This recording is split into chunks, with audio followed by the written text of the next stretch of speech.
Hello friendships! Another recipe for today. Ang ating menu, ginataang isda with talong. Yan, napakadali lang nito. Meron tayong gata. Ito ang gamit ko, isang can ng gata. Gusto nyo namang, ito yung ating talong, ang cute kasi bilog na maliliit.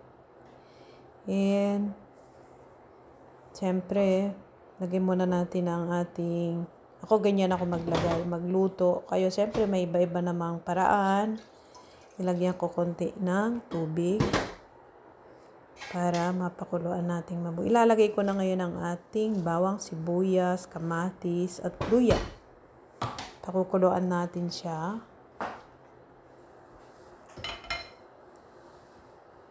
Tsaka natin ilagay yung ating isda.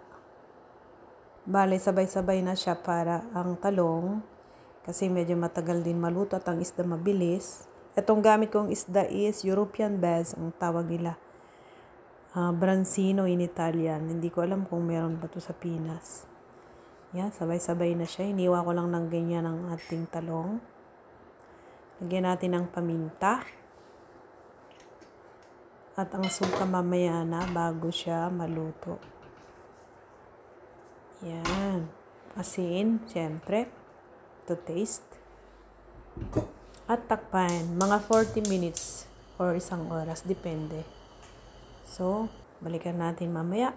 Yan ang ating ginataang isda with talong. Sarap, di ba? Yummy! Baliktarin ko for sure na maano din ang lasa ng ibabaw na isda. Pero pwede namang hindi.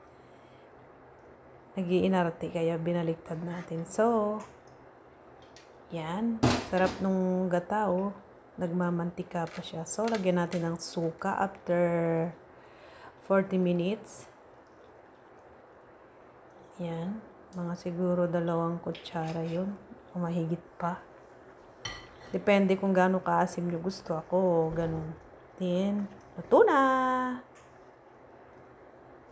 Pwede na natin. No, nakaraan muna siya ng 10 minutes, 15 minutes bago ko inahon. Kasi hindi ko na napakita na hinayaan ko muna siya. Sinortcut na. Yan. Sinandok na at gutom na. Kainan na friendships. Ito na ang ating ginataang isda with talong. And thank you for watching. Bye-bye. Kain na tayo. Yan.